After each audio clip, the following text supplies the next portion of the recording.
Testimony. First of all, I always like to tell folk I'm not giving this testimony because I have any ill feeling in my heart toward the Roman Catholic people. I couldn't be a Christian if I still had bitterness in my heart. God delivered me from all bitterness and strife and delivered me out of all of that one day and made himself real to me in the power of the Holy Spirit. And so when I give this testimony, I'm giving it because after God saved me, he delivered me out of the convent and out of bondage and darkness. The Lord laid the burden upon my heart to give this testimony that others might know what cloistered convents are. And so as you listen carefully this afternoon, I trust I'll not say one thing that will leave any feeling in your heart whatsoever that I don't carry a burden for the Roman Catholic people. I don't like the things they do. I don't agree with the things that they teach. But I covet their soul for Jesus. I'm interested in their souls. I believe Jesus went to Calvary. He died that you and I might know him. And their souls are just as precious as your soul and my soul. So I'm interested. First of all, as we slip into this testimony, having been born in Roman Catholicism, not knowing anything else, not knowing the Word of God because we didn't have a Bible in our home, we had never heard anything about this wonderful plan of salvation. And so naturally I grew up in that Roman Catholic home as a child, knowing only the catechism, knowing only the teaching of the Roman Catholic Church. And because I loved the Lord, and because I wanted to do something for him, I wanted to give him my life, I didn't know of any other way for a Roman Catholic girl to give her life to God other than entering a convent. And through going to the confessional box where naturally I'm under the influence of my father confessor, the Roman Catholic priest, his influence over my life, one day I made up my mind through his influence and one of my teachers in the parochial school that I wanted to be a little sister. At that time I thought of being a sister of the open order. But as I went on into this, up until the time I took my white veil, 16 and a half years of age, everything was beautiful.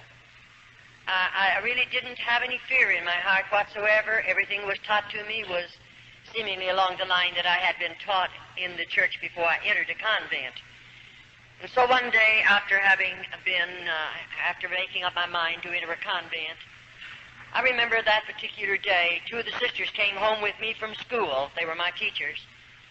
And when we arrived at my father's home that afternoon, our father confessor was in the home likewise.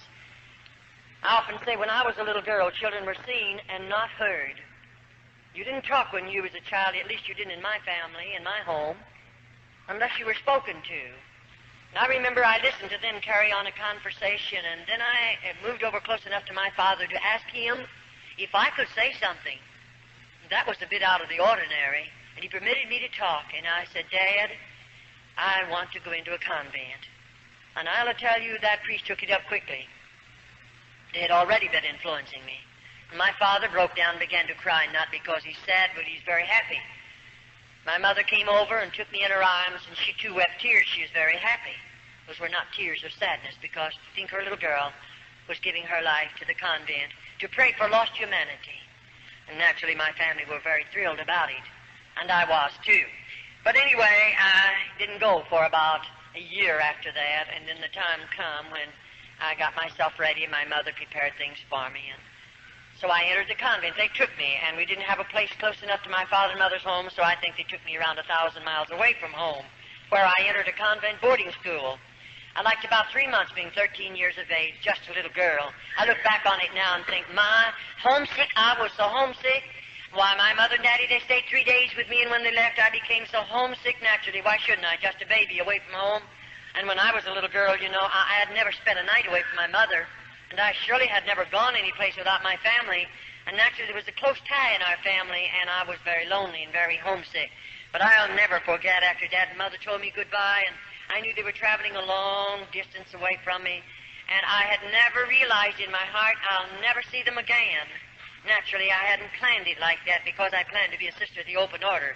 But if you listen carefully to this portion of the testimony, then you'll understand just why I'm saying some of the things that I say. Now, oftentimes we say the priest selects his material through the confessional box because at 7 years of age, I went to confessional. 7 years of age, I would always, when I come into the church, first I'd slip over at the feet of the crucifix, the Virgin Mary, and then over at the feet of the crucifix, and I'd ask the Virgin Mary to help me make a good confession because I was a child and my heart was honest, and I knew the priest had taught us to always make a good confession, keep nothing back, tell everything if I expected absolution from any sin that I might have committed. And so I would ask the Virgin Mary to help me make a good confession. I would ask then Jesus to help me make a good confession. And you know, I'll assure you, after I lived in the convent for a short period of time, now I had to go on with my schooling. I just finished the 8th grade, and they promised me to give me a high school education, some college education. But I didn't get much college. I got mostly just high school training, and they gave that to me all right. I took it under some terrible difficulties and strains and all of that. It was rather difficult. But they gave it to me, for which I appreciate very, very much. But I'll assure you, after they put me through the crucial training that we must go through to become just a little novitiate entering a convent, the training is really, it's outstanding as far as a nun is concerned, and you know what it's all about after you've been in there for a little while. So now I've entered the convent, and for just a few minutes we want to tell you just a little bit how we live, what we eat, how we sleep. If I take you into the convent and tell you those things, you'll understand a little bit more about my testimony. First, as I entered the convent as this small child, I went on to school, but I was being trained. But the day came, possibly I was 14 and a half, when the Mother Superior began to tell me about the white veil. And I didn't know too much about it, but taking the white veil, they told me that I would become the spouse or the bride of Jesus Christ. There would be a ceremony, and I would be dressed in a wedding garment. And on this particular morning, they told me at 9 o'clock, they would dress me up in a wedding garment. Now, you're wondering where that come from and how they get the wedding clothes for the little nuns. The Mother Superior sits down and writes a letter to my father and tells him how much money she wants. And then whatever she asks, my father sends it, and the little buying sister, goes out and buys the material, and the wedding gown is made by the nuns of the cloister. I'm still open order now. And, of course, whatever she asks, now you say, did you spend all the money for the wedding gown? Well, of course, we don't know these things in the very beginning of our testimony, but after we live in a convent for a little while, we learn to know they could ask my father for $100 and he'd send it, and they wouldn't use maybe a third of that for the wedding garment, but they would keep the rest of it, and my father would never know the difference, neither did I, until I lived in the convent for a period of time, and I had to make some of the wedding clothes, and then I knew the value of them and what they cost, and I knew of the money that came in because I was one of the older nuns. Well, all right, the time came, of course, when I walked down that aisle and I was dressed in a wedding garment. Now, you know, in the convent, I used to walk the 14 stations of the cross, the 14 steps that Jesus carried across to Calvary. But after I had made up my mind to take the white veil, never again did I walk. I wanted to be worthy. I wanted to be holy enough to become the spouse or the bride of Jesus Christ.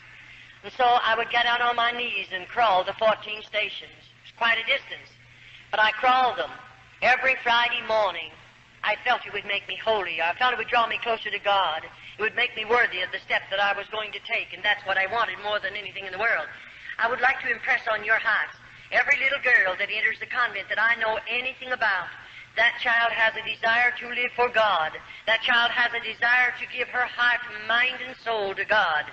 Now, many, many people make this remark, and we hear it from various types of folk who say only bad women go into convents.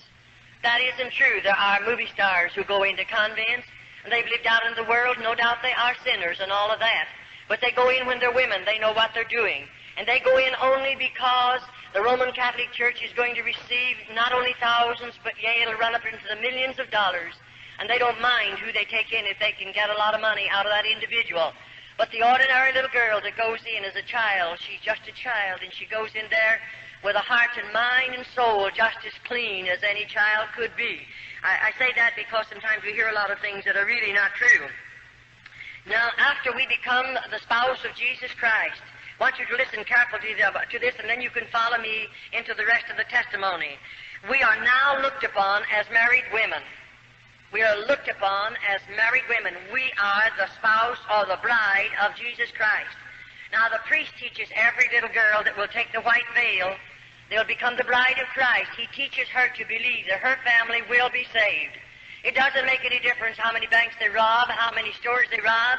It doesn't make any difference how they drink and smoke and carouse and live out in this sinful world and do all the things that sinners do. It doesn't make a bit of difference. Still, our family will be saved if we continue to live in the convent and give our lives to the convent or to the church. We can rest assured that every member of our immediate family will be saved. And you know, there are many of little children that are influenced and enticed to go into convents because we realize it is a salvation for our families. And sometimes, even Roman Catholic families, the children grow up and leave the Roman Catholic Church and go out into the deepest of sin. And so every little girl that enters a convent is hoping by her sacrificing so much, home and loved ones, mother and daddy, everything that a child loves, her family will be saved regardless of what sins they commit. And of course, we're children and our minds are immature and we don't know any better. And it's so easy to instill things like this into the hearts and minds of little children. And the priest is he's really good at it. And of course, we look upon our priest, our father confessor. I looked upon him as God. He's the only God I knew anything about. And to me, he was infallible. I didn't think he could sin. I didn't think that he would lie. I didn't think that he ever made a mistake. I looked upon him as the holiest of holy because I didn't know a God, but I did know the Roman Catholic priest. And to me, I looked to him for everything that I asked of God, so to speak. I believed the priest could give it to me. And so the day comes when all of us. Now, as we're going in, I want you to listen carefully. After taking the white veil, things are beautiful. I'm 16 and a half years of age. Everyone's good to me. And I'm living in the convent, and I haven't seen anything yet because no little girl, we're not subject to a Roman Catholic priest until we're 21 years of age. And as we give you this next vow, then you'll understand that we don't know about this. This is kept from the little sisters until we've taken our black veil, and then it's too late. I don't carry the keys to those double doors, and there's no way for me to come out. The priest will tell all over the whole United States and other countries that sisters or nuns, rather, can walk out of convents when they want to. I spent 22 years there. I did everything there was to do to get out. I've carried tablespoons with me into the dungeons and tried to dig down into that dirt because there's no floors in those places, but I never yet found myself digging far enough to get out of a convent with a tablespoon, and that's about the only instrument. Because when we're using the spade, and we do have to do hard, heavy work, when we use a spade, we're being guarded, we're being watched by two older nuns, and they're going to report on us. And I'll assure you, you're not going to try to dig out with a spade, and you wouldn't get very far anyway, because they made those convents or built those convents so little nuns cannot escape. That was their purpose in building them as they build them. And there's no way for us to get out unless God makes a way. But I believe God's making a way for numbers of little girls after they come out of the convents. All right, now when the time comes, I think I was 18 when the mother began talking to me. Now, I planned to come out, see, after my white veil. I wanted to be a little nursing sister in the Roman Church. But the Mother Superior, I suppose she was watching my life. I suppose she realized I had much endurance. I had a strong body. And I believe the woman was watching me because one day she asked me to come into her office and she began to tell me, Charlotte, you have a strong body. And she said, I believe you have the possibilities of making a good nun, a cloister nun. I believe you're the type that would be willing to give up home, give up mother and daddy, give up everything you love out in the world, so to speak, and hide yourself away behind convent doors. Because I believe you're the kind who would hide back there and be willing to sacrifice and live in crucial poverty that you might pray for lost humanity. She said, I believe you're the kind to be willing to suffer because we are taught to believe as nuns that as we suffer, our loved ones and your loved ones that are already in a priest purgatory will be delivered from purgatory sooner because of our suffering.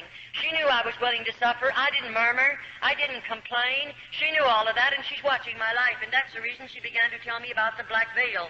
And then, of course, I didn't know too much about a cloistered nun. I didn't know their life. I didn't know how they live. I didn't know what they'd done. But, this woman proceeded to tell me. Now, I hear a lot of people try to tell me in the various places that we travel and go. I hear a lot of Roman Catholics try to tell me I've been in so many cloisters, I know all about them. But a Roman Catholic can lie to you, and they don't have to go to confession and tell the priest about the lie that they told because they're lying to protect their faith. They can tell any lie they want to protect their faith and never go to the confessional box and tell the priest about it. They can do more than that. They can steal up to $40, and they don't have to tell the priest about it. They don't have to say one word about it in the confessional box. They are taught that. Every Roman Catholic knows it, and every Roman Catholic, you'd be horrified to know how many of them steal up to that amount. And many of them lie. We've dealt with them. I've dealt with hundreds and hundreds of them. I've seen good many of them fall in at the altar and cry out to God to save them.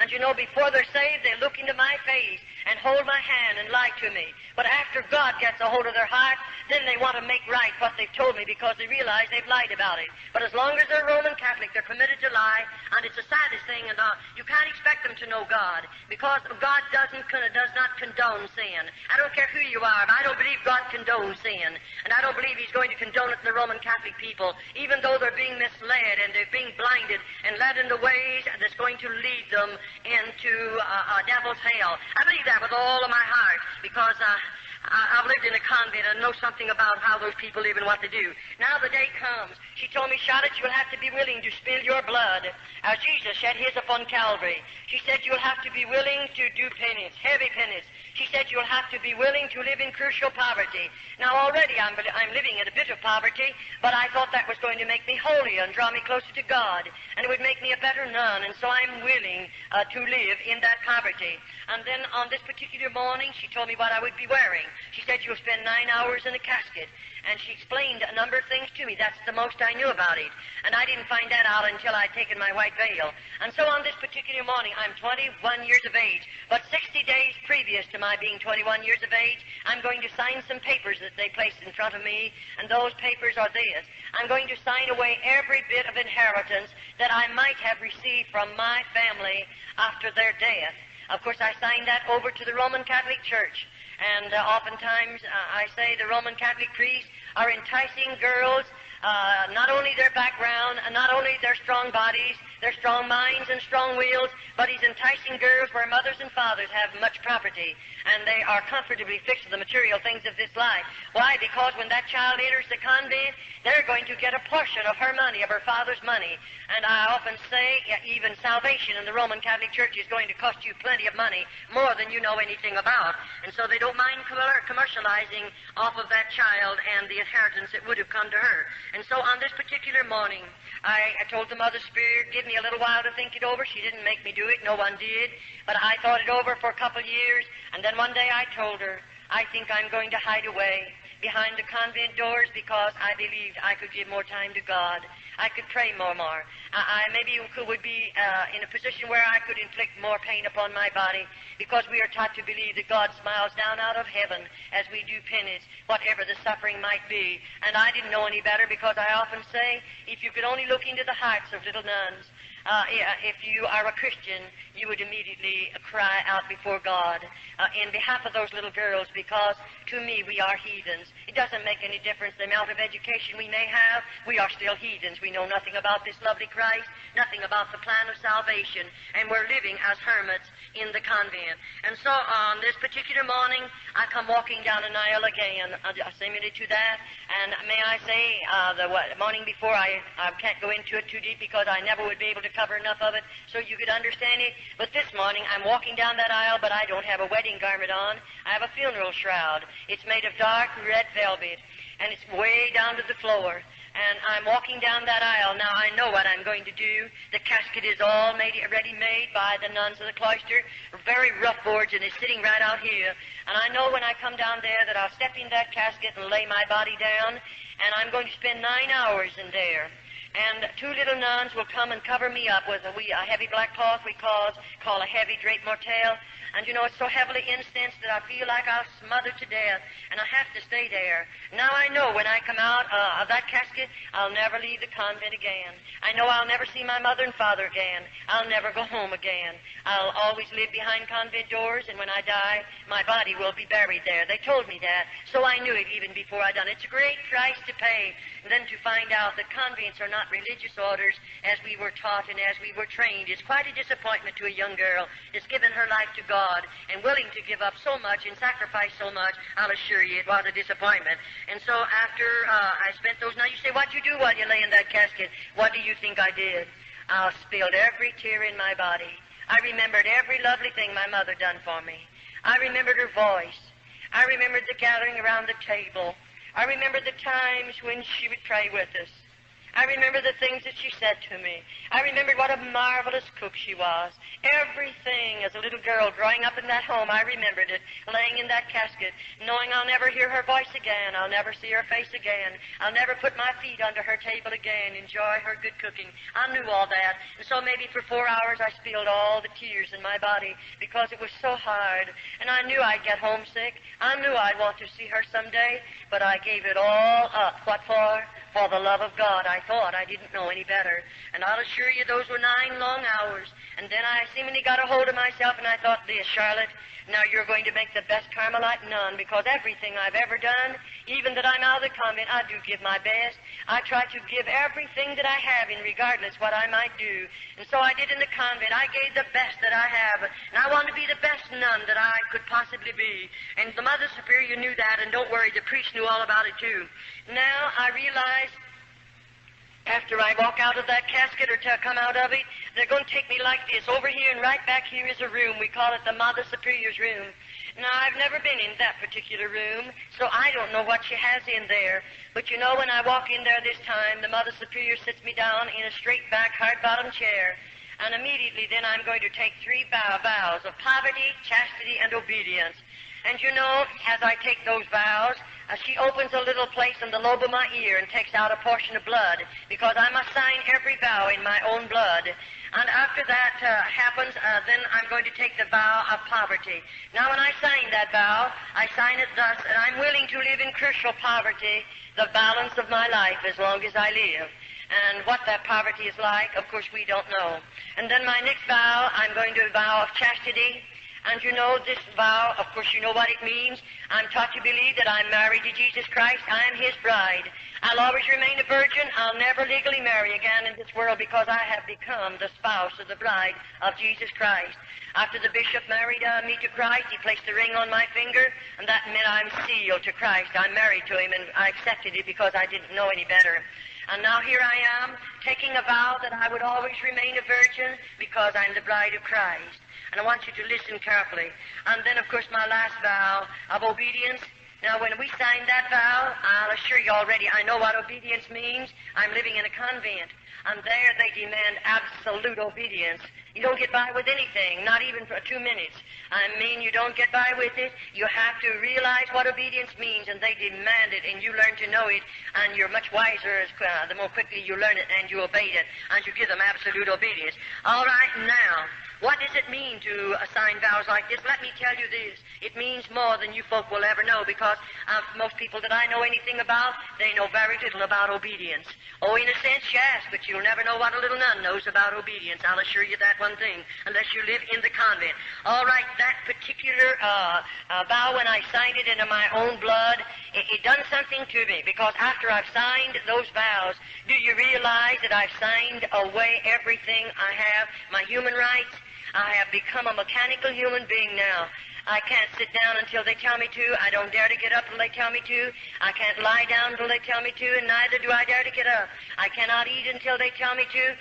And what I see, I don't see. What I hear, I don't hear. What I feel, I don't feel. I've become a mechanical human being, but you're not aware of that until you have signed all these vows. Then you realize, here I am, a mechanical human being, and of course I belong to Rome now. I'll assure you that right now. All right, we become, after this particular vows, we become forgotten women of the convent. In just a short while, you'll understand what I'm talking about. Now, immediately after I've taken those vows, then the Mother Superior is going to take away from me my name, and give me the name of a patron saint. And she teaches me to believe that whatever happens to me in the convent, I can pray to that patron saint, and she will intercede and get my prayers through to God, because I'm not holy enough to stand in the presence of God. It isn't wonder the dear little nuns can never get close enough to God. We've always been taught that we'll never be holy enough to stand in His presence, and we always have to go through somebody else in order to get a prayer through to God. And we believe it because we don't know any better. And so now all identification of who Charlotte was is going to be put away. It'll be taken away from me. And if you knew me and would come to the convent and call for my family name, they'd tell you there isn't such a person as that. I don't exist, even though I'm right there, because I'm writing under another name. Now the Mother Superior is going to cut every bit of hair off of my head, And when she cuts it with a scissors, she puts the clippers on it. And I mean, there's nothing left. I just don't have one speck of hair left on my head. And of course, if you could be a nun, you would understand the heavy headgear that we have to wear. It would be so cumbersome to have hair and so cumbersome to take care of it. We don't have any ways of taking care of it in the convent. There are no combs in the convent. And so you can imagine how hard it would be for us to take care of a head of hair. It's not necessary that we have a comb after they finish with us. All right, now, this is my black veil. These are my perpetual vows, we'll call them. I'm there, and I'm going to stay there. Now, you know, up until this time, I received a letter once a month from my family, and I wrote a letter out of the convent once a month to my family, even though when I'd write that letter, I'd no doubt they marked out a lot of it, because when I would receive a letter from my family, there was so much of it blacked out until there was no sense to the letter, and oh, I'd weep over those black marks. I was wondering what my mother was trying to say to me. Don't worry, you'll never get to know what she wanted to say to you, because they have blacked it out. And so it would break your hearts many, many times, and you're lonely anyway, because you have no friends in the convent. I'll assure you, even though there was 180 on my particular wing, not one of those nuns were my friend, and neither was I a friend to them, because we are not allowed to be friends in the convent. We are all policemen or detectives watching each other. That's so we'll tell. And the little nun that finds something to tell on the other nuns, she stands in good favor with the Mother Superior. And then the mother teaches that nun to believe. When she stands in good favor with the Mother Superior, she's standing in good favor with God. And so that little nun, of course, will want that, and she'll tell a lot of things maybe that are not even true on the other little nuns. All right, now after all of this has transpired and all of this has happened, everything I have is gone. I've sold my soul for a mess of theological pottage, because not only are we destroyed in our bodies, many of us in our minds, and many of us, if we die in the convent, we've lost our soul. And so it's a serious thing. And I surely covet your prayers for little nuns behind cloistered convent doors. They'll never hear this gospel. They'll never know the Christ that you folk know today. They'll never pray to him as you people pray to him. They'll never feel his blessings as you people feel them. And so put them on your heart and pray for them. They surely need much prayer. All right, now, as I walk into that room and all of this is transpiring, now bless your hearts, I don't know what's going to be in the next room. After this has transpired and I've taken the vows that I will always remain a virgin, I'll never legally marry in this world because I'm the spouse of Christ. And then after this, the Mother Superior leads me out into another room, or rather she opens the door, and I'm to be sent into that room. And when I walk out in that room, I see something I have never seen before. I see a Roman Catholic priest dressed in a holy habit, and he walks over to me and locks his arm in my arm, which he had never done in the first part of my convent life.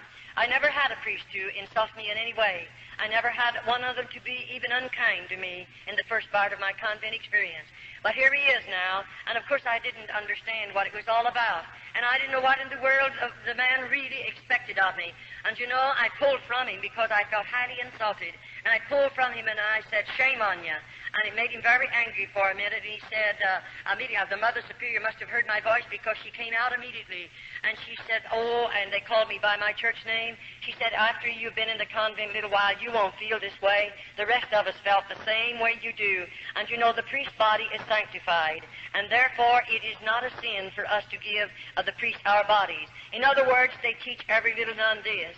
As the Holy Ghost placed the germ in Mary's womb, and Jesus Christ was born, so the priest is the Holy Ghost, and therefore it isn't a sin for us to bear his children. And let me tell you, that's what they come to the convent for.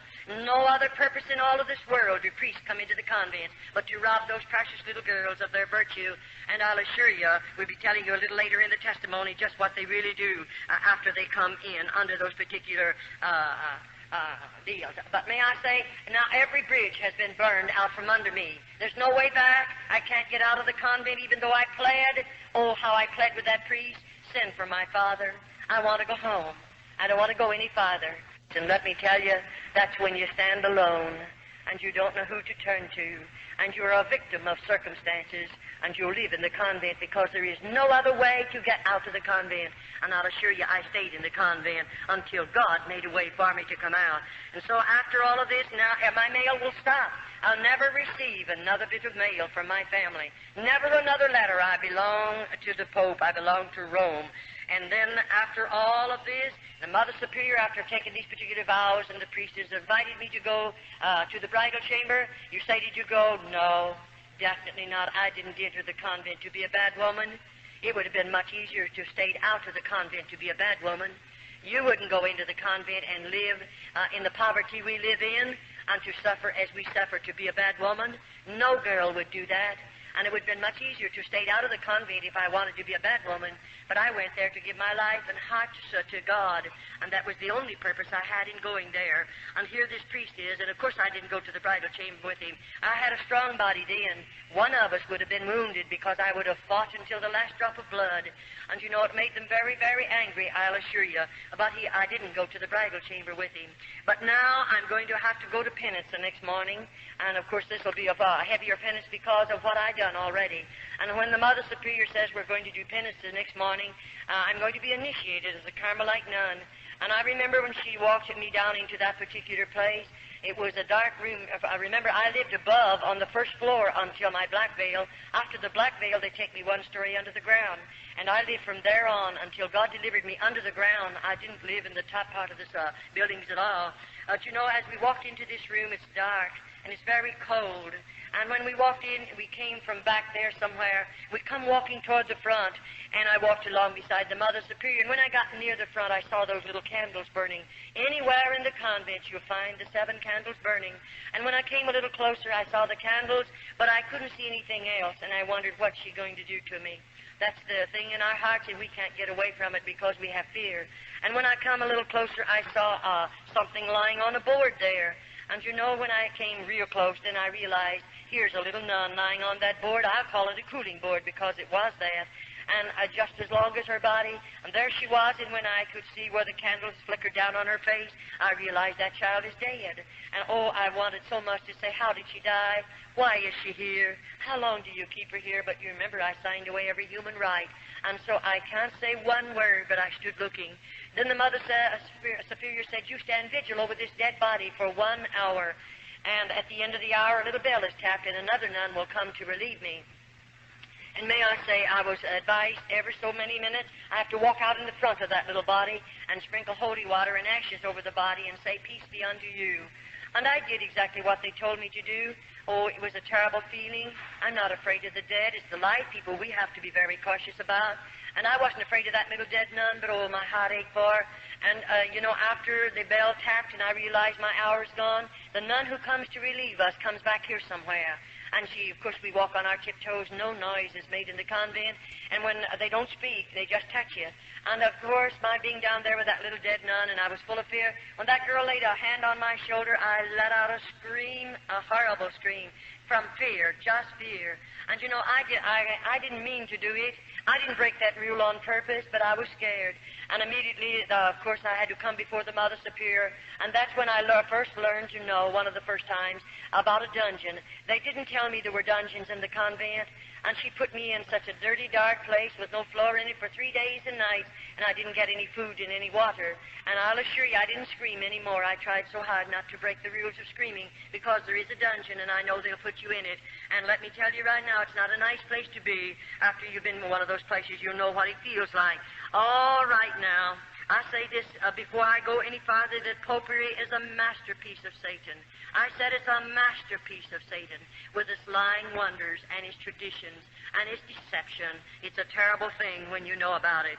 And so as I come down into this room, and she took me, let me look at this little girl, and that particular, if we call it a penance, is over. Now, the very next morning, she said again to me, Charlotte, you're going to do penance. Not the next morning, it was 3 days after, because I spent 3 days and nights in the dungeon.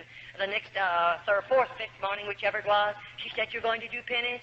She took me down into another room, not the same room. And when we come walking down this time, I could see that big piece of wood, but I didn't know what it was. And when I came a little closer, there was a cross. It was made of heavy timber. I might say it was maybe 8 or 10 feet high, very heavy. And that cross was sitting on an incline like that. And she had me walk over here at the base of the cross, and she said, now strip your clothes off. And I took my clothes off. And then she made me down to my waistline. Then she made me drape my body over the foot of that cross. And she pulled my hands underneath and bound them to my feet. And then, you know, that's where I'm going to spill my blood. And she had not told me how, and neither could I ask how I would spill it. And she gave two little nuns that came with her a flagellation whip. It's, I might call it a bamboo pole. It's about this long. It's about that big around. And it has 6 straps on it about this long. And on the end of either of those straps, there's a cross piece of sharp metal. And those little nuns, either was given one of these whips. And they stood on either side of the cross. Now, at the same time, those girls began whipping my body. And I mean, when that metal hit my body, it would break the hide, of course. It would cut into the flesh, and I spilled blood, and it was running down to the floor. That's my flagellation whipping. That is where I spill my blood, as Jesus shed his upon Calvary.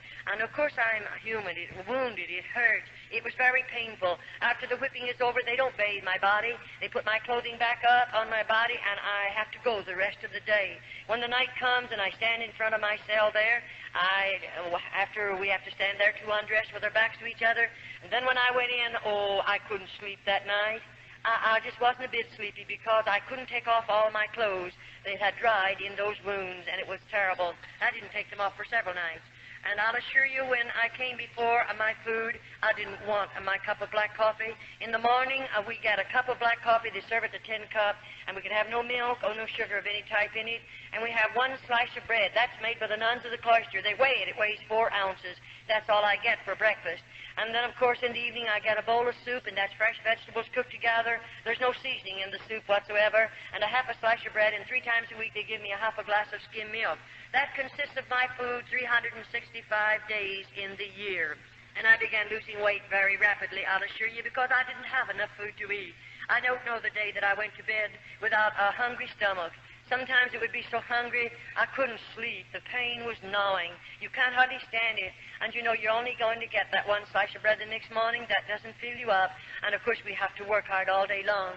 And I'll assure you, those little nuns, as I covet your prayers for them, they need your prayers in more ways than one, because you'll go to bed with a full stomach tonight. And you're very comfortable right now, but I'll assure you there's not one of them that's comfortable. They're hungry, and they're sick, and they're wounded, and they're hurt, and they're heartsick and homesick, and discouraged, and worst of all, seemingly they have no hope. No hope. You and I are looking forward to the day when we're going to see Jesus. They have no hope whatsoever, and I surely hope you don't forget to pray for them. All right, that was terrible, I'll assure you. And then in a few mornings after this, the Mother Spirit's taking me back for another initiation. And when I go into the penance chamber this morning, we come from a place up here, and we're going to walk back along the, like that, clear to the back. And you know, it was quite a ways back there, and I went through part of it's a tunnel, and then I come out into a room, and I'll walk through that room, and when I get way back there, I see those candles burning, and I see something else. There's ropes hanging down from the ceiling, and I'm so scared. I wonder what the ropes are for, and what's she going to do? After these 2 penances, you began to have a lot of fear in your heart. And so I can't say anything, and I walked back there, and you know, I saw the ropes then real plain, what they're doing hanging down from that ceiling. Then she tells me, you go over there against the wall, about that close from the wall, and I have to stand sideways like this. Then she asked me to put up both of my thumbs, and I did. And then she pulled one rope down, and there's a metal band fastened securely, and she fastens that around the joint of my thumb. Then the other one comes down and fastens around this thumb. And there I'm standing like this, facing the wall, and then, you know, she comes over here to the end, and there's a whatever you want to call it, she starts winding. And I start moving, and she's taking me right up in the air. And, you know, when she gets me so just my toes are on the floor, just on my tiptoes, she fastens it. And there I hang, and all the weight of my body is on my thumbs and on my toes. Not a word is said. No one speaks a word. And she walks out of that room and locks the door. If you know what it means to hear a key locking a door and know that I'm strung up there like that, you'll never know unless you're a nun. And when that woman walked out, I didn't know how long I'll stay there, how long that woman will leave me there. And you know, they didn't come to give me food. They brought me no water. And I thought, is this it? Am I going to die back here just like this? And within a few hours, you can imagine, I'm still a human being. My muscles began to scream out with the pain. I was suffering. And that woman let me hang, and nobody come near. And what good would it do for me to cry? You can spill every tear in your body. Nobody will hear you. There's no one there to care how many tears you spill. And so I just hung there. And finally, I began to I felt like I couldn't stand it. I'll surely die if they don't come and get me quickly. And I felt as if I was beginning to swell. I don't know how long went by, and she opened the door one morning, and she had something for me to eat. And the water was in a pan, and it was potatoes, and those potatoes were not good to eat. They were in a pan. And there's a shelf over there on the wall that she can adjust to the height of the nun. And you know, she pulled it up. Now, I'm not against the wall. I'm about this far from it. But to get that food, she puts it there and said, "This is your food." And she walks out. Now, how am I going to get it? She didn't let my hands down, but this is what you'll learn. And you'll struggle to get it. I'm hungry. I mean, I'm so thirsty, I feel like I'm going mad. And to get it, I discovered that this hand goes high and this one will come down a little bit. And that'll keep right on going higher. As I lean, I have to reach higher with this one. This one will automatically let down. And to get that water and that food, I mean, I had to get it like the dogs and cats. And I lapped as much of it as I could because I'm so thirsty. And get those potatoes, I tried as hard as I could because I'm hungry. I mean, I'm hungry. And I got as much of it as I could naturally, but I was hungry. That's the way she fed me for a while, and then she released the bonds on my hands and on my feet. And I tell you, then I shouldn't have said on my feet. She didn't release the bonds. She let me hang there for 9 days and 9 nights. I'm almost got it mixed up with one of the other penances that I want to give to you. I hung 9 days and 9 nights in this position. And may I say, at the time come when I was so swollen here, and naturally I could see myself puffing out here. I felt like my eyes were coming out of my head. I felt like my arms, what part I could see of them right there, they were 2 or 3 sizes, their normal size. I felt like I was that way all over my body, and I was like a boil. I was in real suffering. And then on the 9th day, she comes in and she releases the bonds from my hands and my body and lets me down on the floor. Now, I go down, I can't walk. I'll assure you I didn't walk. I didn't walk for a long time. But you know what? There's 2 little nuns that carry me out. One gets under my feet and the other under my shoulders. And they carry me in the infirmary and lay me on a slab of wood. And there they cut the clothing from my body. And let me tell you right now, nobody but God will ever know. I'm covered with vermin and filth. Why? I'm hanging there in my own human filth. There are no toilet facilities. Right behind me is a stool. And they have running water in it. And the lid is down. And they have sharp nails driven through that lid. If I break my ropes and fall on that, I would suffer terribly. And this is the life of a little nun behind cloistered doors. After they've already deceived us, disillusioned us, and got us back there, then this is the life that we're living. And these are the things that we're going to have to do. And I'll assure you, it isn't anything funny. And then I remember as I lived on in that place, oh, let me tell you, in the morning, we have to get up out of our beds at 4:30 in the morning. The Mother Superior taps a bell, and that means 5 minutes to dress. And may I say to you folk, it's not 5.5 minutes. You better get that clothing on in 5 minutes. And I failed one time, and I had to be punished severely, but I never failed again in all the years in the convent. And you know, when we are finished dressing, then we're going to start marching, and we march by the Mother Superior. And that Mother Superior is going to appoint us to an office duty every morning. It might be scrubbing, it might be ironing, it might be washing, it might be doing some hard work, but I have to work 1 hour. Then we'll go in and gather around the table, and we'll find setting in front of us our tin cup full of coffee and our slice of bread. And then, of course, we have hard work to do. We have, I think there was 12 tubs in the convent that I lived in, and we wash on the old-fashioned washboard. We have the old sad iron that you heat on the stove. And you know, it wouldn't be so bad if we just had our own clothing in the convent, but the priests bring great bundles of clothing and put them in there because they can get them done for nothing, and we have to do that clothing on top of it. We work very, very hard, and they're not able to work because they don't have enough food to keep body, mind, and soul together. And those little girls are living under these particular circumstances. Well, I say we're women without a country. And I mean just exactly what I say, women without a country. Now we belong to the Pope. Anything they want to inflict upon my body, they can do it. And all the howling I do, if I should howl, it wouldn't make any difference because nobody's going to hear me. And they have no idea that I'll ever leave the convent. The plan is I'll die there and be buried there. Now you say, Charlotte, can you go into the convents? Any one of you folk can go into an open order convent, or a closed convent, into the speak room. And there is an outside chapel that you can walk into, of any that I know anything about. But you know, you just go in there and wander around to have some place to go, because you might meet something you're not expecting. If you go in there, you go prepared to take food to some little girl that's in there, and be sure that you know who you're taking it to. And when you go, as you walk up toward the front of the building like this, you'll see a bell, and you'll know what to do because it'll tell you. And you press a button there, and there'll be a gate swing out. It has about 3 shelves on it. And, of course, you've brought something for someone that you know in the convent. It might be the mother coming to visit her daughter. And you know, when that bell is tapped, the Mother Superior is back here behind a big black rail. Now, that's a big iron gate there, and there's heavy folds of black material clear across there. And you can't go back there. You'll never see the Mother Superior, but she'll answer you through the black rail. And you might say, I brought some homemade candy for my daughter, and you might ask the Mother Superior to let you speak to her. You can't see her, but you could speak to her. And you know, the mother will call that lovely little girl and call her out on the other side of the grail. Of course, you can't see her. And you know what? The mother will speak to her and say, honey, are you happy here? And that little nun will say, Mother, I'm very happy. You say, why did she say that? Well, bless your heart, don't you know the Mother Superior is standing there? And if we didn't say that after our mother is gone, then only God knows what the Mother Superior will do to the little nun. And so we must lie to our mother. And then the mother will say, do you have plenty to eat? And that little nun will answer and say, we have plenty to eat. But I'll tell you, that mother will go home. She'll prepare a lovely meal for the rest of the family. But if she could look in and see our table and see what her little girl is eating, if she could look into her little girl's eyes after she's been there 3 or 4 years, baby Jesus, and there's the crucifix, and then we have a prayer board. And by the way, I'll assure you folk that you'll never want to kneel on our prayer board. We kneel on it every day if we are able to walk under our own power. It is a board about this height from the ground, and there are 2 leading up like this one, and this one is about that wide. I'm going to drop my knees down on it, and there's sharp wires coming up through that board, and then this one up here I prostrate my arms on, there's going to be sharp wires. After all, I told you we were going to suffer. We were going to do penance, and this is a part of my suffering. And as I kneel on that prayer board, I'm praying for lost humanity, and I'm believing as I suffer that my grandmother will be released from a priest's purgatory sooner because of my suffering, and I'll kneel there longer sometimes. Oh, it's terrible, but we don't know any better, so we do that because that's all that little nun does know, and we believe it. And there we are, and we are locked in our cells. Every night the key is turned in those doors. We can't get up and come out of there.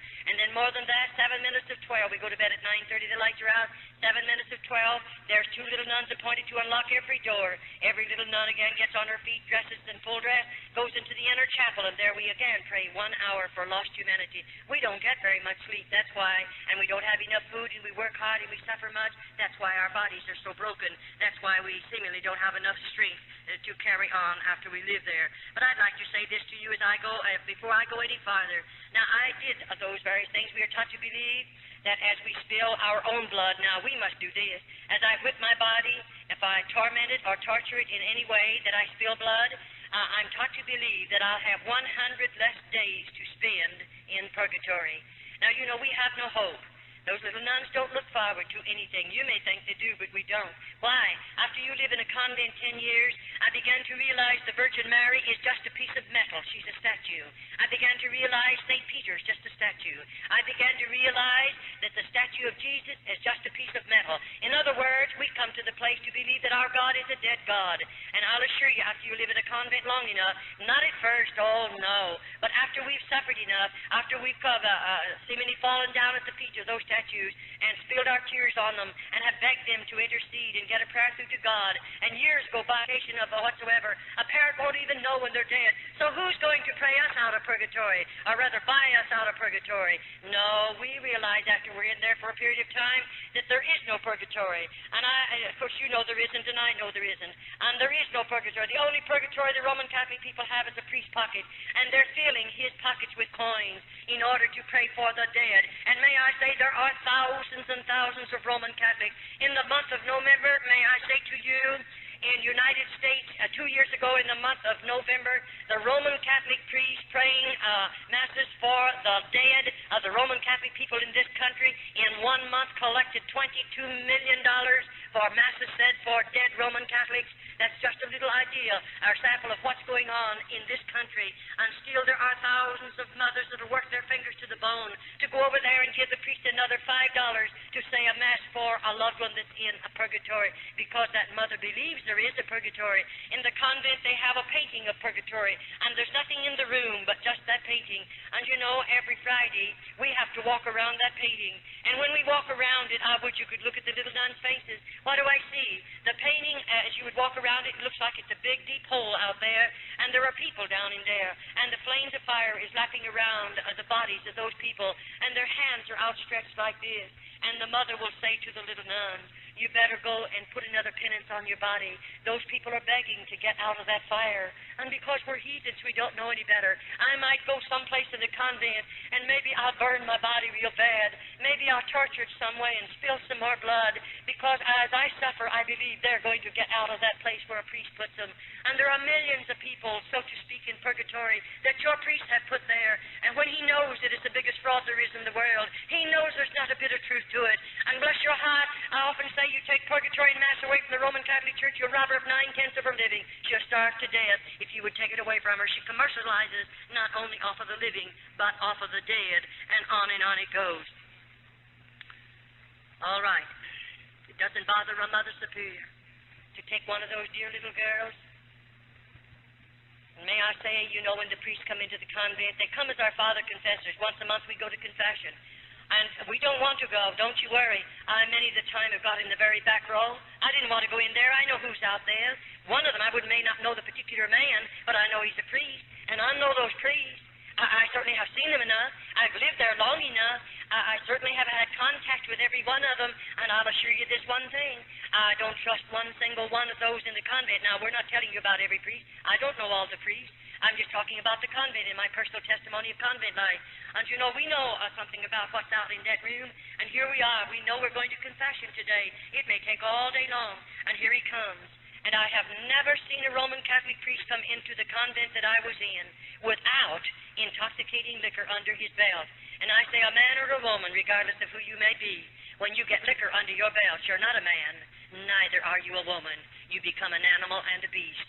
And so we have a beast sitting out there. There's a straight back hard-bottom chair, no other furniture but the crucifix and the Virgin Mary. But here he is sitting on that chair right out there in the middle of that room. Now here a little girl has to walk out there alone, and she has to kneel down. Think of it. Why, bless your heart, I really sometimes, I'm saved now, I'm out of the convent, and I now look back at that Roman Catholic priest, and I often say, I'm sure he was a twin brother to the devil, because he's full of sin, he's full of vice, he's full of corruption. And we go out there and kneel down at his knees. Now, you're a lucky girl if you get away from that man without being destroyed. Why, he's drunk. He's a beast. He's not a man. Oh, he has a holy habit on. He's an ordained Roman Catholic priest. And so I'll assure you, we don't like to go to confession, but we must go once a month. And those little girls can't help themselves, and nobody comes out into that room but the priest and I until it's all over, and then we can come back, and the next one will have to come. And I'll assure you, we don't appreciate that day. And those little girls don't know any better. They don't know anything about the plan of salvation. They don't know that Jesus went to Calvary and died for them. They don't know that he shed his blood for them. Those little girls know nothing about it, because to me, as I repeat again, the Bible was a hidden book to every one of those little girls. And so now they can do things like this. Now, if a Roman Catholic priest comes into the convent, he may go to the Mother Superior and ask her to permit him to go into the cell where one of the nuns are. And you know that mother with her carnal mind and her carnal heart, and she's very hard and very carnal, and she is the mother many times of many illegitimate children. They belong to the priest. And you know, she'll take that priest and he's drinking. She knows it. They bring liquor in with them. Sometimes some of the nuns will drink with them, and the mother usually drinks with them. And it's really a terrible place. It is not a religious order. It does not live up to that name whatsoever. But here she brings that priest into one of our cells. Now, I wonder if you realize how serious it is. That Roman Catholic priest, he has liquor under his belt, we know that. But he has a big, strong body. He's had 3 square meals food every day of his life. He can eat all the food that he wants. But you know, there's a little nun that may have a broken body, and she may not have very much strength.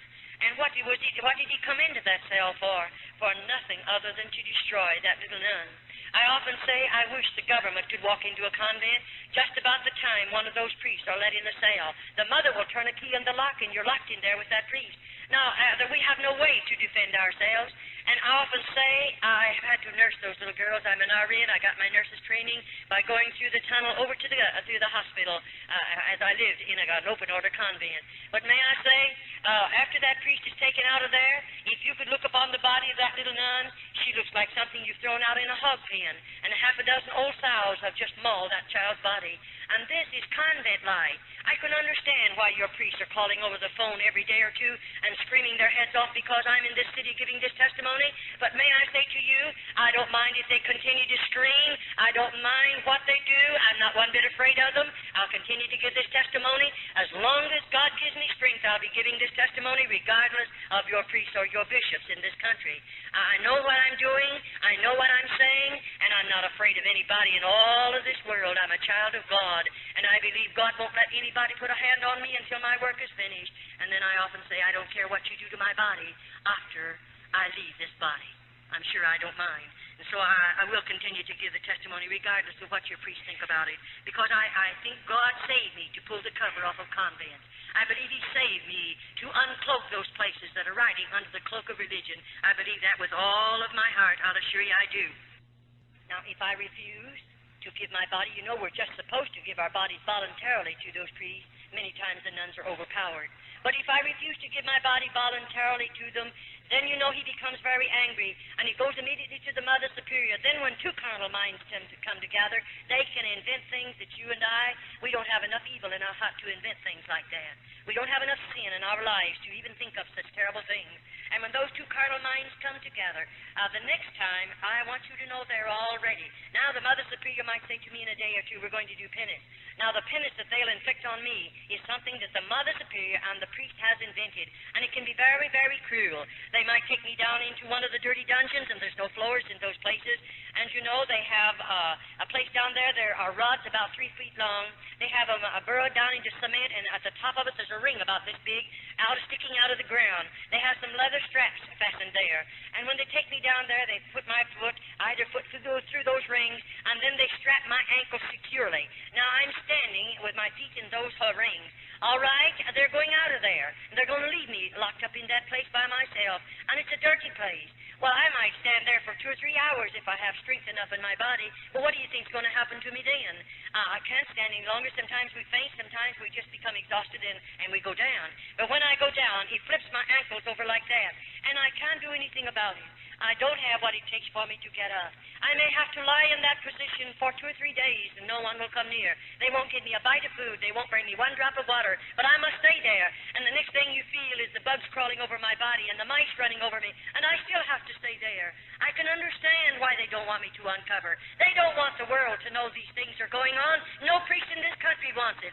And if he doesn't want the world to know it, then they better be pretty careful that nobody ever gets out of a convent after they spent a few years back there. But may I say again to you, my God, He's greater than all the outside forces. My God can reach His hand over into those convents, this country, any other country, and make a way for a girl to come out, and He won't have to ask the bishop to help him. He won't have to ask the priest to help him. But God can make a way for us to come out. I'll assure you that. Well, on it goes. Then sometimes the priests come and they get angry at us because we refuse to sin with them voluntarily.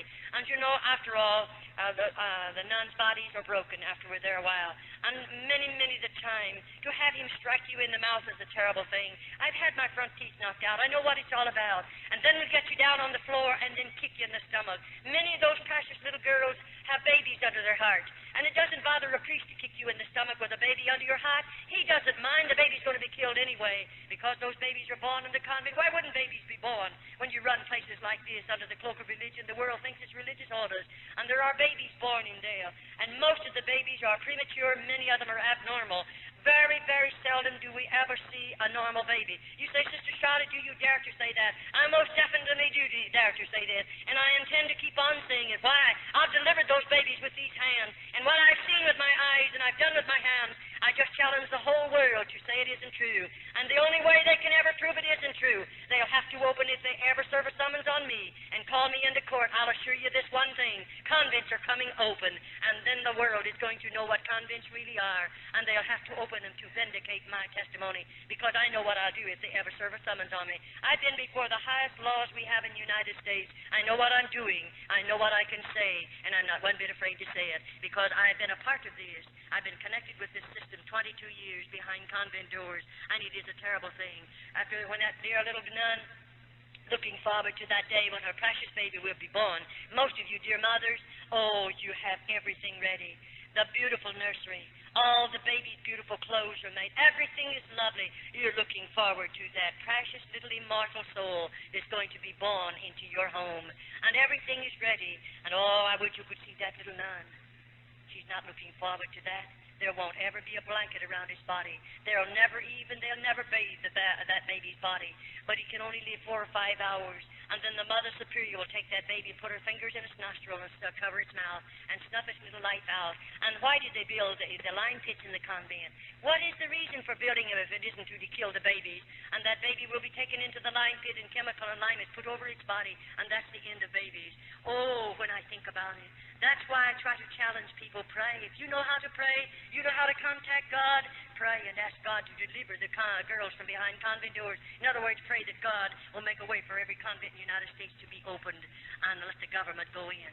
And when the government goes in, you won't have to worry. The convents will be open, the nuns will be taken out, and they'll be closed up, just as they opened the convents in Old Mexico in 1934. There are no convents in Old Mexico. Every cluster, it is open, and they found all of the corruption back there, the lime pits. If any of you are taking a vacation, go over into Old Mexico.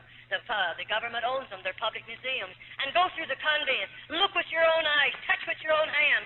And then come home and see if you believe my testimony. It'll stir every bit of red blood in your veins. I mean, it'll do something to you that nothing else has ever been able to do. Go through them and look at them. Go into the dungeons. Go into the tunnels. Go through the lime pit. Look at the skulls, rooms of skulls over there. And then ask the guides of where they come from. And go and see all of the devices of torture they placed upon the bodies of the little nuns. Go into their cells and look at their beds and see for yourself. Oh, yes, you can go. It'll cost you 25 cents to go through each one of them. You look at those things and see them for yourself and then come home. And maybe it'll give you a greater burden to pray for little girls that have been enticed behind convent doors by the hierarchy of the Roman Catholic Church. I wonder how you would feel if this was your child. And remember, I have a mother and daddy, or had one, and they love me just as much as you love your children.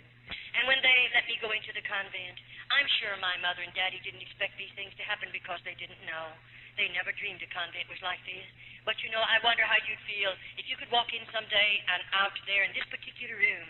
That floor is built for this purpose. There's a petition right out there, and there's just a little thing they can touch. It automatically opens. And you know, there's a deep hole underneath that floor. And this little nun has done something. I can't tell you what she's done, because I wasn't there when she done it. But she's done something, and to them it's very serious. And when they bring her to this particular place. Her little hands and feet are going to be bound securely. They're going to drop her in that horrible, horrible pit. And then they're going to put the boards back down. No one will ever know. Oh, there's plenty of chemical and lime down there. But you know, they don't do that. 6 little nuns have to walk around that hole. We'll chant as we walk around that hole. We don't want any evil spirits to come out into the convent, so we sprinkle holy water over that hole. Then we may walk for 6 hours, and then they'll appoint 6 more nuns. And on it goes until we hear the last moan, and that's the end of the little nun they place down there. No, she'll never be delivered from the convent. But does it bother you to know that that little nun will die and be lost? Does that bother you? It bothers me, because I didn't know Jesus. I couldn't tell her about God. I didn't know him myself. But it bothers me very, very much. But God won't hold me accountable. Her blood will not be on my hands because I didn't know the Lord and I couldn't tell her about it. And so on it goes. Then I wonder how you like to see it. Here we are, a body of those little nuns. On this particular morning, the Mother Superior might say this. We're all going to be lined up here, and I don't know what she's lining me up for. And then, you know, there might be 10 of us, there might be 15 of us, and then she'll tell us all to strip. And we have to take every stitch of our clothing off. We're certainly not anything beautiful to look at. Our eyes are back in our head, our cheeks are falling in, our bodies are wasted. God only knows what we look like because I never saw myself in 22 years. I didn't know I had gray hair. I didn't know I have lines in my face. I didn't know how old I was. I only found that out about 6 years ago. You know nothing about what you look like. And here we are lined up. And here comes 2 or 3 Roman Catholic priests with liquor under their belt. And there they're going to march in front of those nude girls and choose the girl they want to take to the cell with them. These are convents, cloistered convents, not open orders. The priest can do anything he wants to and hide behind the cloak of religion. Then that same Roman Catholic priest will go back into the Roman Catholic churches, and there he'll say Mass. And there he'll go into the confessional box and make those poor people believe he can give them absolution from their sins. When he's full of sin, when he's full of corruption and vice, still he acts as their God. What a terrible thing it is. And on it goes, well, I live there. Now, all the time these things are going on, what do you think's happening inside of Charlotte? God love your hearts. I didn't know people could hold so much hatred and bitterness. And it went on and on and on. I was filled with bitterness and hatred. And I mean, it continued to build. I began in my heart to think, when I can get the Mother Superior in a certain place, I'll kill her. Isn't it awful to get murder in our hearts? I didn't go in the convent with a heart like that, nor a mind like that. But I began to plan murder in the convent. How I could kill her, how I could kill a Roman Catholic priest, and on it goes. And oh, I tell you, every time she did fix something awful on my body that I'd have to suffer so terribly, when I could think sensibly again, then I would begin to plan, how could I kill that woman? And on it goes. Well, after all, you can't help it. For instance, I wonder how you would feel. The Mother Superior, here she is, and she's going to sit me down in a chair. And you know, that chair is straight back, hard bottom, and I don't have any hair. She's going to take everything off my head. And you know, she's going to put my hands like this. They'll be out here in stalks. And I'm going to have to bend my head over like that in order to put the stalks across my neck. And I'm fastened securely. And over my head there is a faucet of water. And you know, there is a faucet of water just above my head, and my head's over. Now that mother's going to turn that water on, just a drop, and the drop will just come about this fast. It'll hit me right there on the back of my head. And you know, I can't move either way. I sat there 1 hour, 2 hours, 3 hours, 4 hours. What do you think's going on? I'm sitting there. I can't move. I'd do everything to get away from that drop of water in the same spot on my head. Why, God love your heart, if you could look in. You'd see us frothing at the mouth. You'd see those little girls. They're trying so hard to move, to get away from that water. And they let us stay there sometimes 10 hours, all day long. Many, many times a little nun cracks up completely. She goes stark raving mad under this particular penance. What in the world did they do with her? I tell you in a few minutes. Don't you worry. They have a place for us after we go mad in the convent. They take care of us. They have places for the little nuns. There's places built down there for us. Well, on it goes. Well, you know, these things went on and went on and went on. And it was terrible. But, you know, I began to plan and plan and plan. After she's done something like that to me, it's terrible. One day, the Mother Superior took violently ill. You say, who would take her place? There are about 3, sometimes they have 4 older nuns, and they always pick the one that's hard, the one that seemingly is carnal, that one that has no conscience, to be a Mother Superior, and she works under this one. One day, if something happens to the main Mother Superior, another one will take her place, and on it goes. But you know, this particular day, they sent word to me. The Mother Superior, I was to come into her room. She's very sick.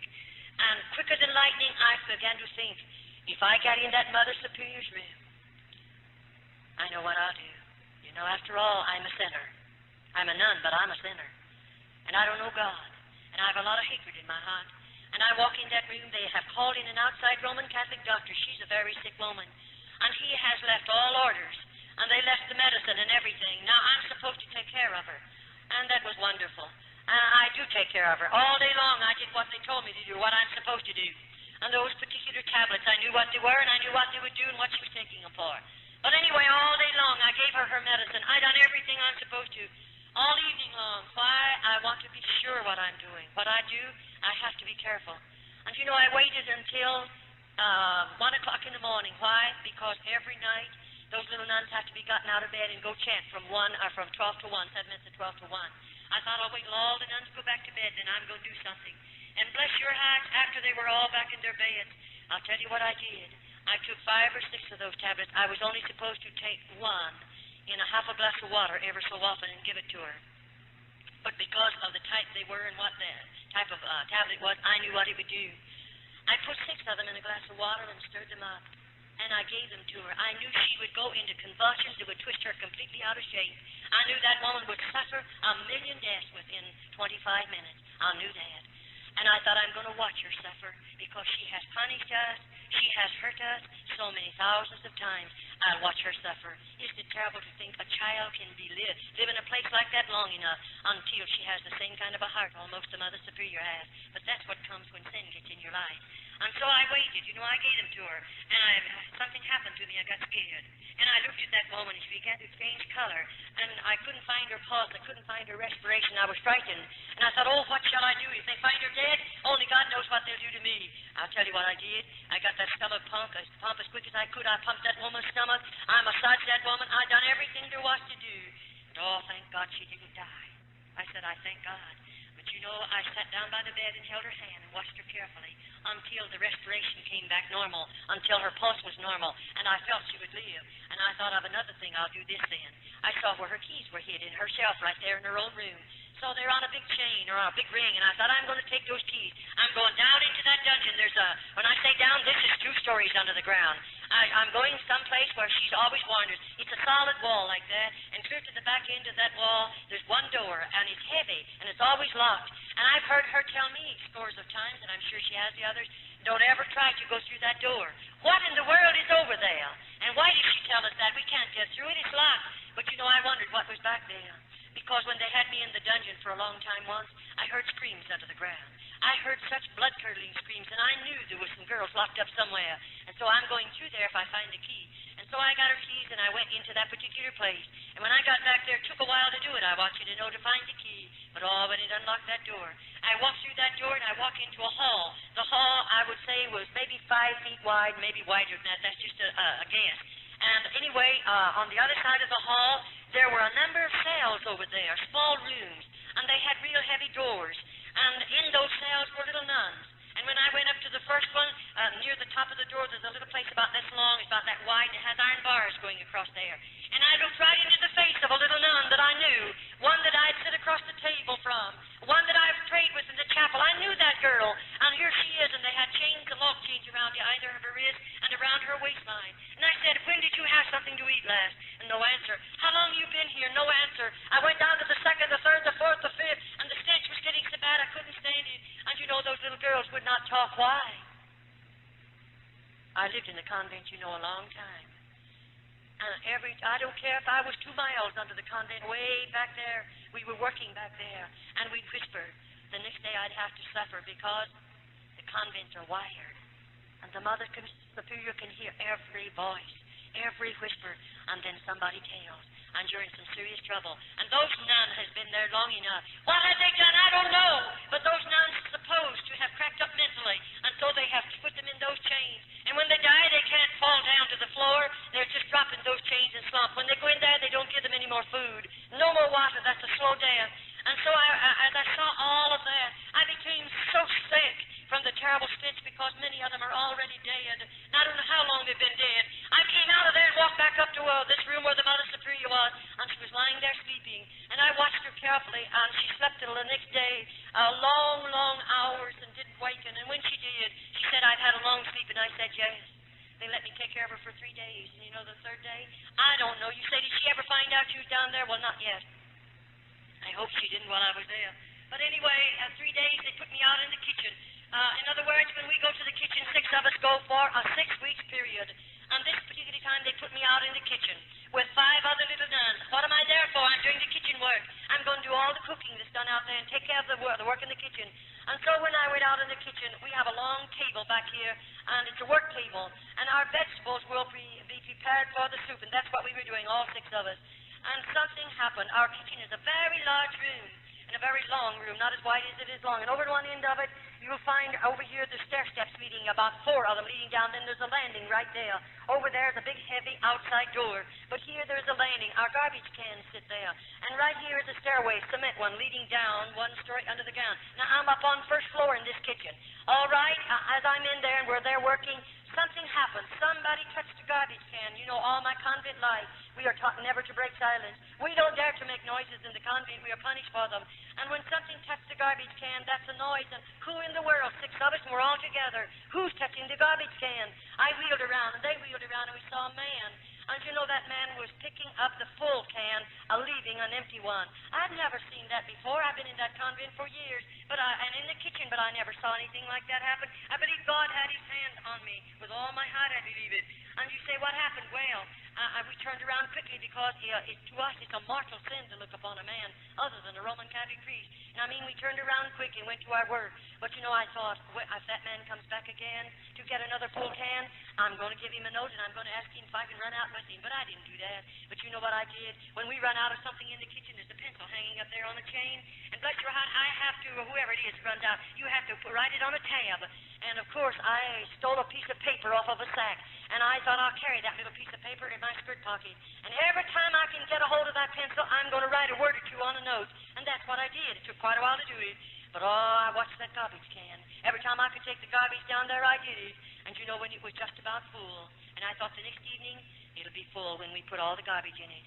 And so that afternoon I broke my crucifix, and I laid it up on a shelf, and I had a hard time doing it because they're watching me. But I did it, and I laid it up on a shelf, and I did that to have a way to get back to that room, of course. And so when our dinner work is over, our supper dishes, everybody has to go out at the same time, and we march by the Mother Superior. And you know, when I marched by, I stopped and said, "Please, may I speak to you?" And I did, and I said, "Mother Superior, I broke my crucifix, and I left it in the kitchen. May I go for it?" And, of course, no nun goes without her crucifix. And she said, "How did you break it?" I lied to her. Everything she asked me, I lied to her. You say, "Why did you lie?" She lies to us. And we're all sinners, so we all lie. And it doesn't make any difference in there. And so we lied. And I lied to her. And then finally she said, "You go get the crucifix and come right back." And that's all I wanted anyway. I have to have a reason. You can't go back to the kitchen after you've left it. And so I didn't go for the crucifix, but she thought I did, and I run for this tin can. Why? That night when I put my garbage in there, I put a note right on top of that garbage and left the lid off, which I was not supposed to do. And, you know, I said on the note to the garbage man, "If you get this, won't you please help me out? Won't you do something to help the little nuns out?" I told him about those 19 cells down there and those 19 nuns in him. I told him about some of the babies that have been killed. I told him some other little nuns that are locked up in the dungeons and they're bound with chains. I told him a plenty. And I said, "Won't you help us? And if you will, please leave a note under the empty can." That's what I went back for.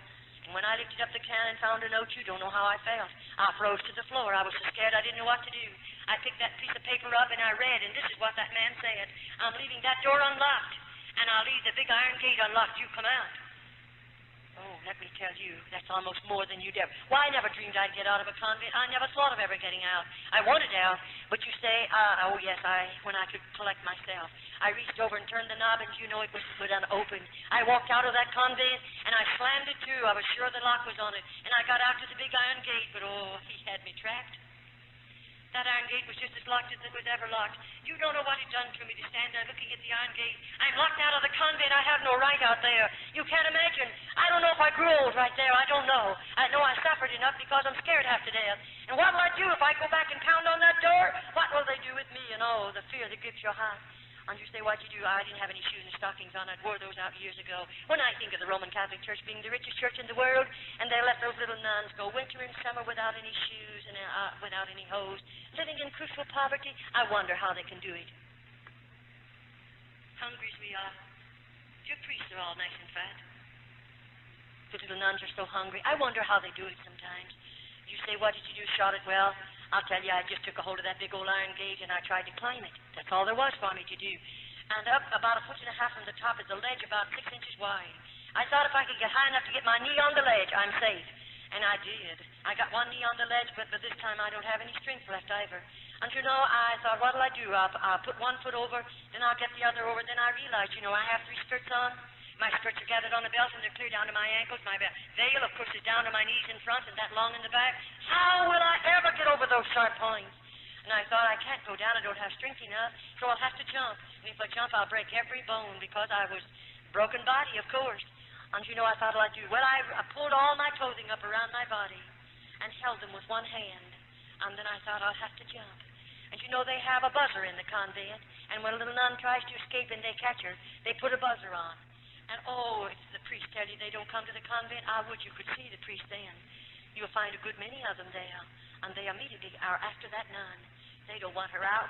If she comes out of that convent, she's going to give a testimony someday, and it'll pull the cloak off a convent. And I'll assure you they don't intend for us to get out. And so as I let loose to that top of that gate and I made that jump, I just didn't make it. My clothing caught on top of those points, and I hung there, but I'd let loose. And I often say, you know, I don't know what I look like. I didn't know I had gray hair, but I've often said maybe my hair turned gray there. Maybe you'll never know what I suffered hanging on top of that gate, knowing that buzzer can go on any minute, and then what would they do to me? I was scared. So I thought I tried to wiggle my body and to swing it. If I can get back far enough to grab the gate with one hand, maybe I can help myself, and I did. And then with the other hand, I tried to pry the snappers loose on my skirt, and that let me fall between them. Do you know what happened to me? I hit the ground. I was out. I was unconscious for a while. I don't know how long, though we have no way to tell. But when I came to, I had a shoulder broken and my arm was broken right in here. The flesh, the bone had snapped right through my flesh because I didn't have any meat on me. And I thought, what'll I do? And I realized I'm on the outside. And where am I going? Where do you think you'd go? I'm not in the United States. I'm in another country. And I don't know a thing about that country. When they took me over there, I was so heavily veiled. And they took me from that particular cart or train to the convent. I was so heavily veiled I couldn't see anything. And I don't know where I am. I don't know where to go. I don't know if I have any people. I don't know if I know anybody in the world. And I'm a pauper. I don't have any money, and I'm hungry. And my body's broken, and I'm hurt now. Where do you think you go? I tell you, it's something to think about. I just started away, but get away from the convent, and I did, and I started moving away. And all the leaves were falling, and they made so much noise, and I was scared, and I kept on moving. And finally, dark overtook me, or rather, there's no twilight in that part of the country. It just drops off into darkness. And, you know, I saw this little building beside the road, and I thought I'll crawl in. It was a doghouse or maybe a chicken coop or something, but it's dirty, and I crawled in there because I was shaking and scared. And I laid in there for a little while to get a hold of myself, and then I thought, I'll have to travel. It's dark, and it's safer for me. So I got out and traveled that night, and the next day I hid behind pieces of board and tin that was piled up against an old building, and all day long imagine hiding in that hot place. And hungry as I was, with broken bones, do you realize what it was all about? No, you'll never know. But I do. And then, you know, when night came again, I have to go, because I'm going to get away from the convent. I'm afraid to rap on somebody's door. Remember, I'm scared. I don't know. I might rap on a Roman Catholic's door. They will immediately notify the priest, and I'll be taken back to the convent. And I'd rather they kill me than take me back. And so I didn't. But I went on and on and on. And then the next day, I hid out in an old straw stack. And then that afternoon, on the third day, I was scared then, because this arm was swollen as tight as it could swell. I was having to carry it in the other hand. And all my fingers began to turn blue, and I realized gangrene poisoning setting in. And, you know, I nobody to do anything for you. And I realized I'm going to die just like a rat beside the road. That's a terrible feeling. And I thought, what'll I do? I'll just get out and go a little sooner. Maybe I'll have to rap on somebody's door. And that's what I did. And I remember as I walked, I don't know how far, I saw this lamp. It was an old-fashioned lamp burning. Very poor house, no paint on it. And I knew those were poor people. So I walked up to the screen door, and I rapped on it. And a tall man came to the door. He was rather old. And I said, please, may I have a drink of water? And you know, that old man didn't answer me, but he walked back in the house and called his wife. And God bless her heart, she's like most old-fashioned mothers. She came to the door, and she didn't say, who are you, and what do you want? Thank God, there are a lot of good people in this world. That dear little woman just pushed that door open and said, won't you come in and sit down? Do you know that's the most beautiful music I've ever heard in my life? I should say I'll come in and sit down. And she pulled out a chair. And I sat down on it, glad to sit down. And you know, their house was poor. There was no rugs on the floor of any type. A tablecloth, red checkered tablecloth on the table, a little old stove over there in the corner, and there was a fire in it. And that woman put some milk in a pan and heated and brought it over to me. And you know, I'm hungry. I don't have any manners. I forgot how to act. I forgot a lot of things in 22 years. And I grabbed that glass of milk all before she ever set it down, and I gobbled it down. I'm so hungry, I felt like I'm going to start mad. And I took it instantly, and the moment it touched my stomach, of course, I couldn't retain it. I lost it. I haven't had any whole milk in 22 years. You could understand why I couldn't take it. And she knew what to do. She went out in the kitchen, she heated some water, or rather over to the stove and heated some water. And bless her heart, she put sugar in that water and brought it over to me. And she sat down and gave it to me from a spoon. I took every bit of it. Oh, it was good. It was nourishing.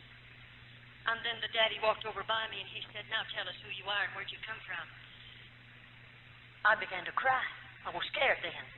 I said, I run away from the convent and I'm not going back. And he said, what happened to you? And my hand was laying upon the table.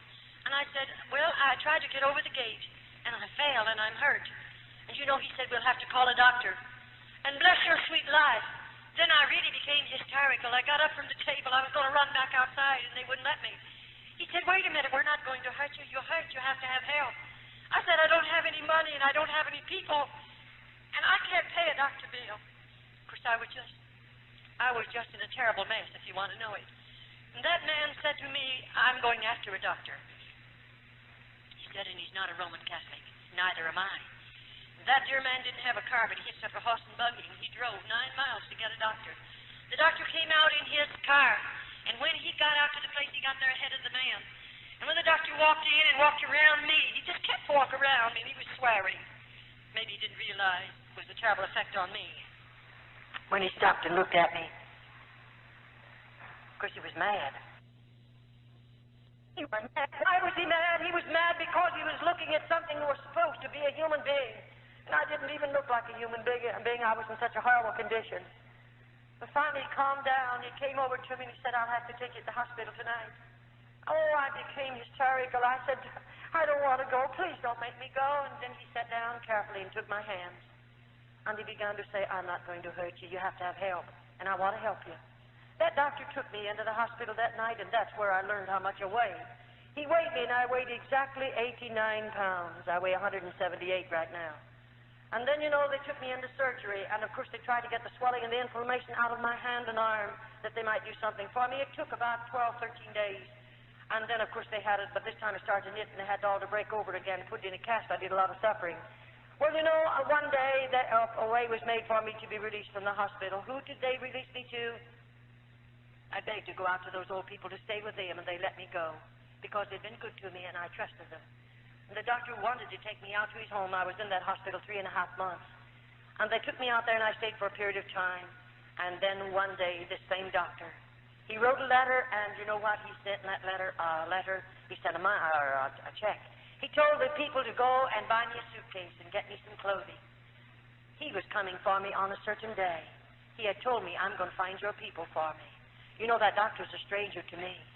But oh, I thank God that he has men and women across this world, and those men and women are not so selfish that they won't use some of the money that God has allowed them to have to help that one that's less fortunate than they.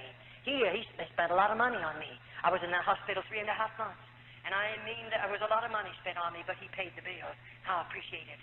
And you know that dear doctor, they took me, bought my clothing from me, got my suitcase, and everything was ready, and the day came when he come, and you know that doctor took me to the train, and he put me on a train in care of somebody, of course. He had found my people for me. I was on buses and trains and boats for a long time, and one day, after that, he had gotten my visa to get back into the United States, and I was always in charge of somebody because they wouldn't trust me to travel alone because of having lived under the ground so long. And one day, they called the name of a town where I was, or where my mother and daddy lived. And you know, I knew where mother and daddy lived, and I got off of that train and run down to their home, 5 blocks from that depot, just a very small town. And when I rang the bell, my daddy come to the door, and you know, I looked at his face. I didn't know him. And because I didn't know him, I said, do you know where my father lives? And he said, who are you, and what's your name? And I said my name, and I didn't give him my church name. I gave him my family name. And that man looked at me, and of course it was his name, and he said, Hooky, is this you? My father didn't know me, of course. It was my dad.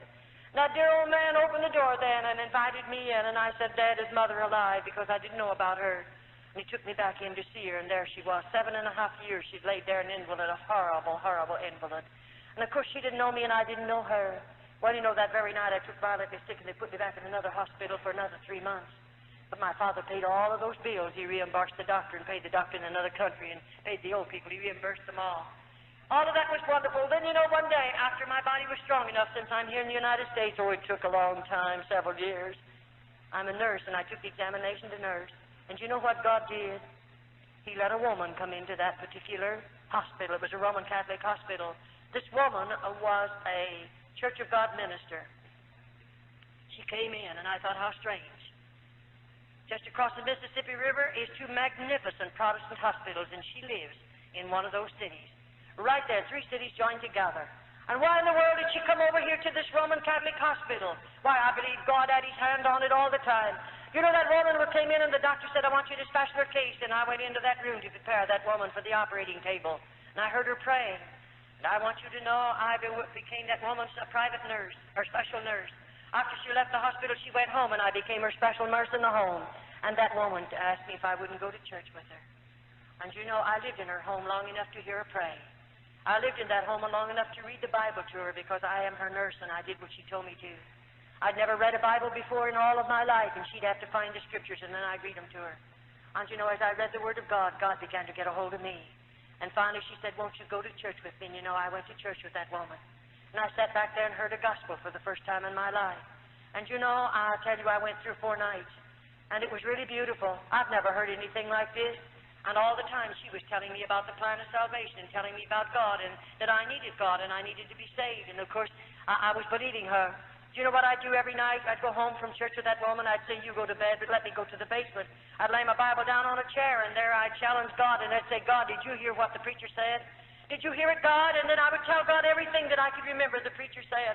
And I said, God, you heard every word, didn't you? Now, if you're God, and the Bible is the Word of God, and God, you're real, I want what those people have. But if you're not God, and the Word of God is not your word, then God, please don't give to me what those people have. Let me tell you, I challenge God. I put him to a test. God's not going to give you anything that's not of God. Don't you worry. And every night I've continued to do that 4 or 5 nights, and I didn't eat either. I couldn't sleep, and I'd lost my appetite, and I was losing a lot of weight.